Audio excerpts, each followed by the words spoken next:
Hi, and happy Friday to you all. Thanks for being here, especially if you're catching the early show, because it is still a beautiful evening out there, wrapping up a beautiful day in the neighborhood. Temperatures right on par with where we had hoped they would be. Slight breeze out there, a moderate breeze out there at times, but I hope you're enjoying it. We've still got a little bit of nice weather in the forecast, but when we break it down in a few minutes, we've got more shower and thunderstorm chances than what we were even looking at when I saw you last. Our April is going to start off on a pretty mild note temperature-wise, but we're still looking at the potential for some pretty good thunderstorms Sunday on a couple of different occasions. I think the severe weather risk right now for us is not all that great, but it is there, and we'll talk more about it in just a few moments. A number of headlines for you tonight. I'm dressed and ready for the game tonight. I'm going to try to get a nap beforehand, I'm not going to lie. It's been a day. It's been a good day. It's been a productive day, and we're trying to catch up from a busy past few weeks. So for all of those kids out there who are so excited to maybe get their driver's permit, a year earlier than what they could have before this new law, of course, took effect this week here in Kentucky, there is another update from the officials who are in charge of that being the Transportation Cabinet. Says that yes, House Bill 15 has taken effect, and that means that 15-year-olds will be able to get their permits in Kentucky. They're just almost ready on the heels of the announcement that they had passed along to you, I guess, that I shared with you last night or night before. They say that their system is being upgraded so that a credential can be issued, allowing the eligible applicants to take the written permit test.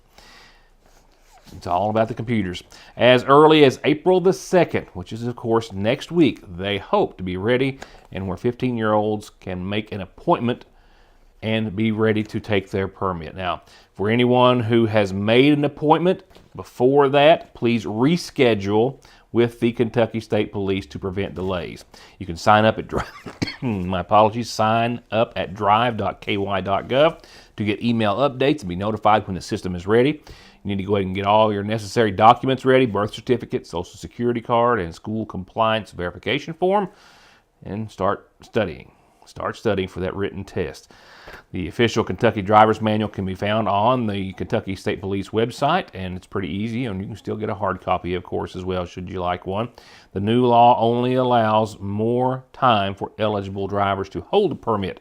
State law still requires you to be 16 to get an intermediate license. For those looking for more information, again, go to the state transportation website or drive.ky.gov.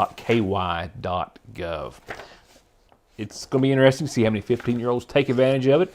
Things are different from when I was getting ready to turn 16. Most everyone anxious to get their license. Now, for some kids, it's not as big of a deal as it was then. So times are definitely changing, and that's okay.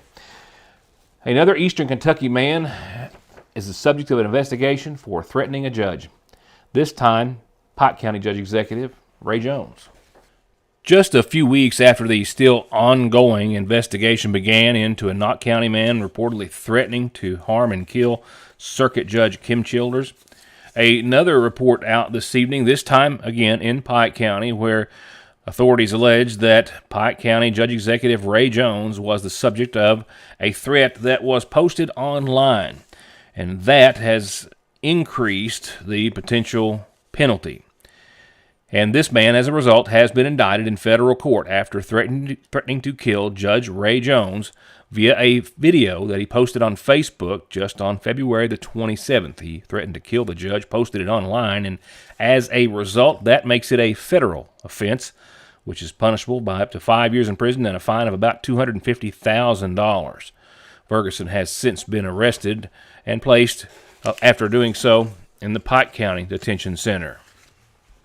One of Magoffin County's sex crimes against children cases was the subject of a pretrial hearing earlier today. I'll have the update on the case against Matthew Tackett in just a few seconds, what details I do have. Right now, a serious two-car accident happened this morning at red light number 3 here in Sagersville on Restaurant Row.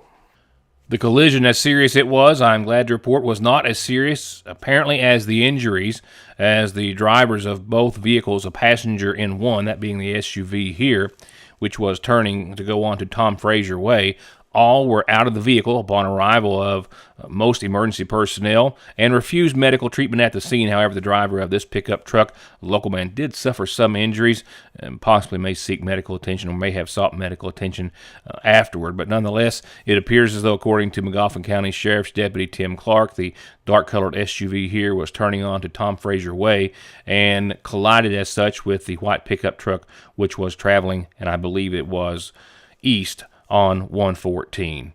Again, Deputy Tim Clark handling the accident reconstruction and investigation. I'll be right back.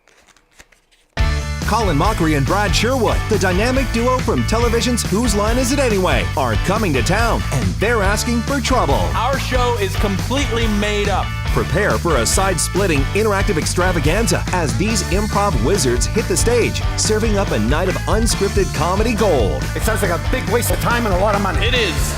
Don't miss Colin Mockery and Brad Sherwood. Catch them on Sunday, May 18th at the Mountain Arts Center.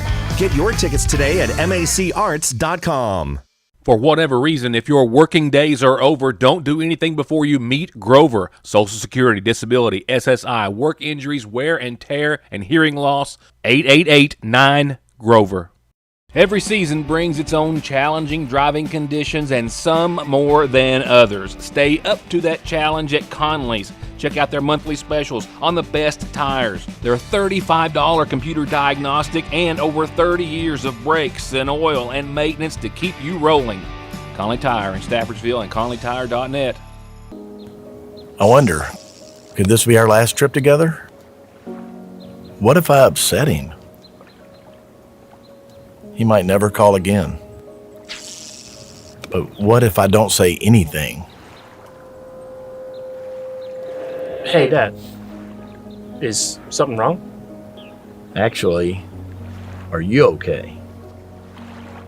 If someone you know or love is struggling, contact Big Sandy Healthcare today. With spring comes sniffles and sneezes from that pesky fine powder from plants. Pollen, one of the worst words ever. You could try to limit your time outdoors, but that's really not an option for most of us. So talk to the pharmacist at Parkway Pharmacy and make a plan for personalized solutions for allergy and asthma relief today. My name is Don McFarland, and I have been an attorney in Eastern Kentucky for over 30 years. This is my son, Max McFarland. I'm very proud of Max. He is incredibly intelligent, a hard worker, and is graduating from law school this spring. Max will take the bar exam this summer. We are a family and we treat our clients like family. Bigger law firms are not always better law firms. There is no substitute for experience, personal attention, wisdom, and knowing who your attorney is. When you have any legal needs, come see us, and we will personally represent you, and we will put our experience and energy to get the results you need. If you have been in a car wreck, injured on the job, in need of Social Security disability benefits, or have any legal needs, come see us and let us take care of you. Call us at 349-9000. It looks as though Matthew Tackett and his wife Ashley will stand trial, although it appears as though they will do so separately, with the husband's trial set for just a couple of weeks. The case moved to Knott County, was discussed earlier today during a pretrial conference. There has been no plea deal reached in the case by the two sides involved, and we have now learned that Tackett and his wife will be tried separately. The court today giving Ashley Tackett 30 days to obtain a new lawyer. Her trial date is still unclear at this time. However, his has been set for April the 14th in just a couple of weeks. The judge has also set forth 3 days for the trial to conclude. Tackett remains free on a $100,000 bond, charged with sodomy and rape and sexual abuse, all related to a victim under the age of 12. Up next is tonight's Magoffin Farm Bureau Community Calendar, and you know how I like to start out with the calendar, right? That's right, with a birthday, and this one's a happy 19th birthday, it says. Please wish Deshaun a happy 19th birthday. Mama loves you, Deshaun, it says. And happy 19th birthday to you. Happy birthday. Happy 19th to Deshaun from his mama. With that said, a quick reminder, the month of March is over as of Monday of next week. That's the 31st and last day. So April the 1st is on Tuesday. And then it's the following Monday on the 7th that the Magoffin County Spring Cleanup Campaign will start. And it's for District 2 the first week, District 3 the second, District 1 the next. And the Sagersville Spring Cleanup Campaign runs concurrent with all of those weeks. Call Sagersville City Hall 349-2409 if you need anything picked up, and the judge's office at 349-2313 if you have any questions at all. The Kiwanis Club of Sagersville is inviting everyone. Excuse me, I've been out there with some dust today. It was inviting everyone, all kids up to 10 years of age with their families, to come and be a part of the annual Easter egg hunt Sunday, April the 13th in Sagersville's City Park across from City Hall. They're going to start at 4 o'clock. The Easter Bunny's obviously going to be there. They're going to have some great prizes for every age group. And this, again, is for kids ages up to 10. There's some other big Easter events going on. I'll put that whole list together, and we'll talk about that next week, because Easter falls on April the 20th this year. That's right. 4-H Camp falls on June the 3rd through the 6th. You need to register now. And if you want to start making payments so it doesn't, hurt all at once, especially if you've got more than one camper, well, they can take care of that for you too at the Extension Service. Call 349-1236. And call me, of course, when you have calendar announcements, birthdays, or anniversaries that you want everyone to know about, because indeed, well, just about everyone's watching Your News Today. And for that, I am very, very and forever thankful for you all each and every night. From there, we turn to tonight's obituary listings, and a reminder real quick, first of all, of services that will start tomorrow at 1 for Marvin Bailey, 60 of Cynthiana, who passed away on the 23rd, survived by his wife Karen, sons Nathan Bailey and Adam Warmoth, as well as his brothers Troy and Mitchell, and sisters Laura, Theda, and Tammy, and Jackie, and Amy. Services again tomorrow at 1 from the Church of the Living Word. And the family has requested that contributions can be made to the Marvin Bailey Memorial Fund through the Magoffin County Funeral Home. And services start tomorrow afternoon at 3:30 for 66-year-old David Shackelford of Sagersville. He passed away on the 19th. He's survived by his wife Kay and his daughters Abby and Claire and brother Steve. A memorial service is tomorrow at 3:30 at the Burning Fork Community Church, and the family asks that in lieu of flowers, if you so choose, make a donation or contribution in memory of David to the Burning Fork Community Church. And services have been set for this Sunday morning at 11 for 86-year-old Ellery Mullins Collins of Sagersville. She passed away yesterday, the daughter of the late Jasper and Eva Hale Mullins. She survived by her sons Charles Mullins and Jerry Collins, daughters Judy Moore, Brenda Arnett, Barbara Salyer, Crystal Tackett, her brothers Harlan, Ray, Durrell, Danny, Larry, James, and Roger Mullins, and sisters Annie Kahn, Cleta Mae Lawson, Juanita Howard, Vicky Lynx, 9 grandkids and 7 great-grandchildren. Ellery is also preceded in death by her husband, Bobby Joe. Graveside services, as well as burial, will be conducted Sunday morning at 11 from the Green Carpenter Cemetery. Friends can call on the funeral home, the Magoffin County Funeral Home, Saturday from 6 till 9 for visitation. Atrial fibrillation is one of the more common rhythms we see. AFib is an arrhythmia of the heart where the top part of the heart is beating erratically and out of sync with the bottom part of the heart. The electrophysiology service is made up of a team of healthcare providers, and that includes an electrophysiology lab where we're able to do procedures to help repair heart rhythm problems. When a patient becomes heart rhythm free, it can really restore their life. ARH, more for Appalachia. Get personal with new jewelry collections from Soul Stacks and more at the seasonal shop. With new spring arrivals every week. Arrive and hydrate in style with Brewmate's new Brew Tank and the full color collection of cups and mugs. And come smell for yourself why Tyler's glamorous detergent, sprays, and soaps are hard to keep in stock. And if it's Easter you're thinking about, there's all kinds of ways to stuff anyone's basket of any age at Frazier's Prater Drug Seasonal Shop in downtown Sagersville.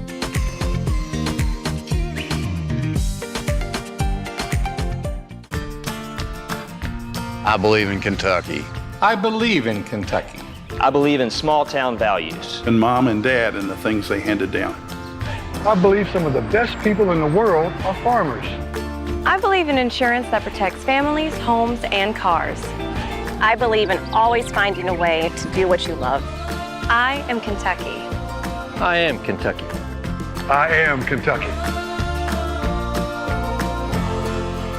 If you're getting together to cheer on the Cats and catch the NCAA tournament, do it with a big party platter from Lee's. 40 crispy, spicy buffalo wings, 8 big juicy breast strips, a dozen double dippers, and 10 fried pickle spears. Just $54.99. But if you make your best play by calling in the day before, it'll be hot, it'll be ready, and you'll save $5. Only at your Salyersville Lee's Famous Recipe.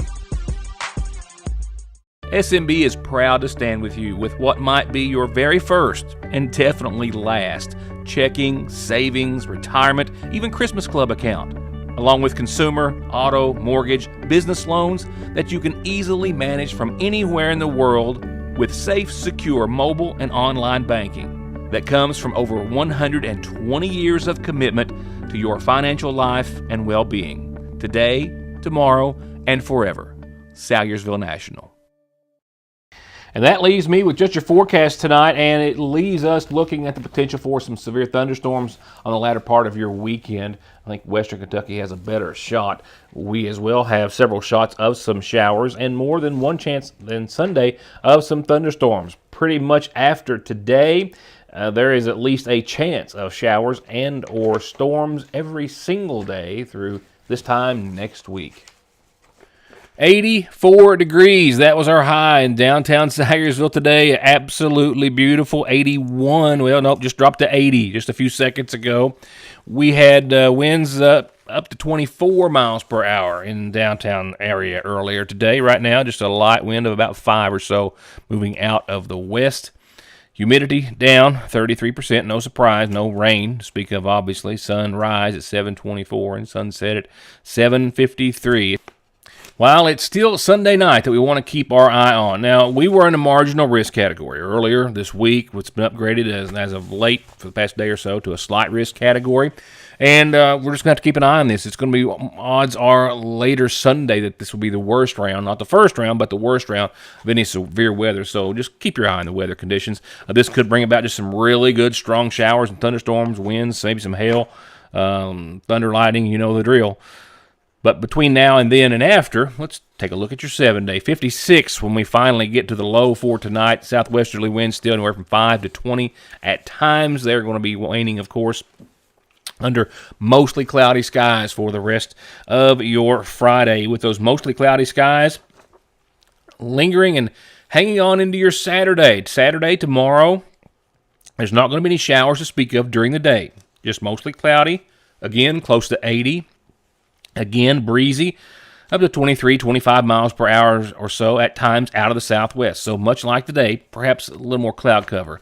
It is tomorrow night, and this is mainly at like 2 or 3 in the a.m., that we have a 30% chance of showers. No thunderstorms, but just showers during the overnight, Saturday into your Sunday. So tomorrow it's going to be cloudy and breezy, but it's going to be nice and close to 80. Sunday, 74 for your high. Showers and thunderstorms will be possible midday on your Sunday. That looks to be maybe the first round of them, and then by Sunday night, another round, maybe of stronger ones. And then as you saw, Monday, showers and thunderstorms up until midday, a high of 69. As they start to pull out of here, Monday night, we're down to 34, and that's why we've got frost in the forecast for your Tuesday morning. Tuesday looks to be right around 60 degrees for daytime highs, definitely the low spot temperature-wise of the 7-day, but sunny during the day, mostly cloudy that night as we'll see more clouds rolling in. That will give us another run at some shower chances throughout the rest of your 7-day temperatures as you see rebound nicely from that 60 on Tuesday to, above average conditions again. We're not supposed to be in the 80s yet, but it's nice. 77, partly sunny on your Wednesday, a 50% chance of showers and storms. Thursday, partly sunny, 78, a 50% chance of showers and thunderstorms. And Friday, mid-70s, partly sunny, a 60% chance of some, showers and thunderstorms. You got it pretty consistent there for the last 3 days. Again, everyone, watch Sunday, and hopefully this will be just your run-of-the-mill shower and thunderstorm activity that, comes with early spring. And that's it. I'm off to root for the Cats with you, and I hope you're back with me on Monday night, wrapping up this month of March and heading into April on, we'll see what kind of note weather-wise and in every other way. So thank you for being a part of the program. Have a wonderful weekend, and I'll see you then.